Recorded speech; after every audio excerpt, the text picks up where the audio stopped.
If you could have one dream fight with anyone, who would it be? Don't really gotta say it. Come on. Nick De La Husa. We gotta run it back, man. I think we're in 2 different weight classes now. And I don't want you to think it's personal. I'm talking to you now. I hope you see this. Like, you're a great guy and you're a great fighter. And I just want to get that back. At least lose on my terms. That was not how that fight was supposed to go.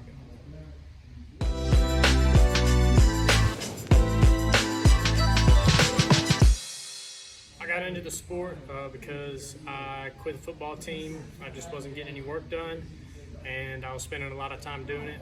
And next thing I knew, once I started trying to get into fitness kickboxing, I fell in love with MMA, and the rest is history.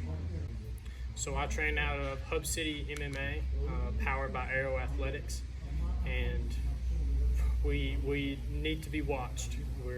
We have a lot of people who are doing a lot of really good things, from the MMA spectrum all the way to NAGA competitions. Where if you're signing your name on the dotted line, it was literally set tonight, and the standard is set. There's no ifs and buts about it. You have to show up. Have to work hard. Showing up and half doing something does not count.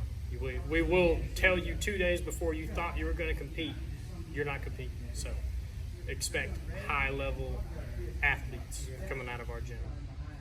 If I could have my way, I would almost always take them to the ground.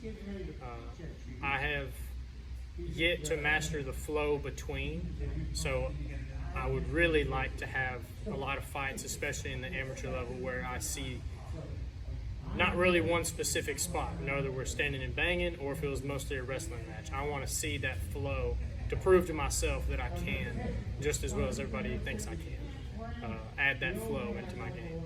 So but I would say, take them to the ground. Jiu-jitsu saves lives. Being a fighter, to me, I think it might have been Sean Strickland that just said this, is that fighting is a way that fighting pays for my hobby. Like, training is the true addiction, the true, it's my goal, is to get better. Obviously fighting, to get better at fighting, get better at winning, figuring out how I like to win, figure out my favorite strike and submission and all these things is the more that I progress. But I'm really looking for my highlight reel to be in training. That's where that addiction comes from for me. That's where the love and the reason I work hard is to see all my teammates, the people that truly matter, see me progress and get better.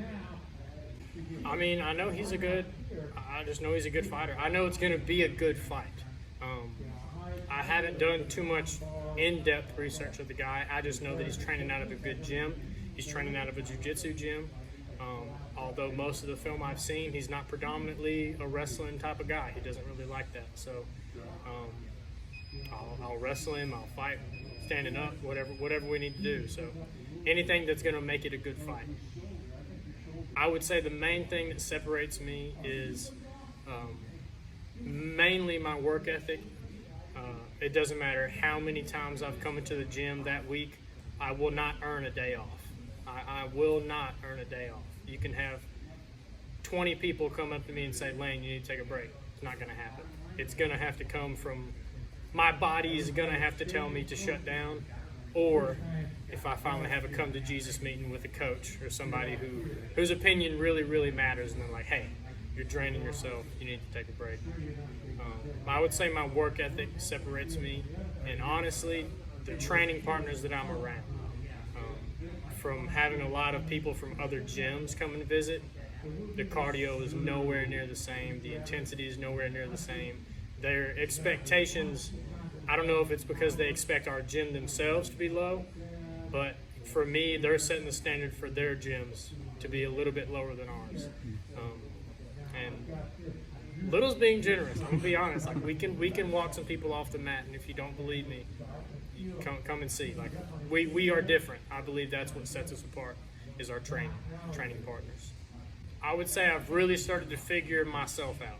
I've really started to figure out not only just my fighting style, but my style off the mats. What's going to help me be better in training the next day. I used to overanalyze, and then I used to underappreciate the fight. underestimate the fight. The fact that it's a fight. You're getting in a cage to hurt somebody and then try and hurt you. So there's a good little sweet spot in there for me, and I think that I finally started to find it. If not, I have found it. I've just been I've stayed focused and excited, zero nerves, and I feel like that's the best thing you can ask for during a camp. So, and no injuries. Sweet. I want to be remembered. I think I've already said this before, but I don't want to be. Oh my gosh, what am I trying to say here? I had it perfectly worded. I don't want to be seen as unstoppable. I don't want to be seen as untouchable. I just want to be seen as someone who refuses to stop, like refuses to quit. I guess that's unstoppable. I don't know. I don't want to be like a Terminator. You know, I don't want to be. I'm not worried about being a boogeyman.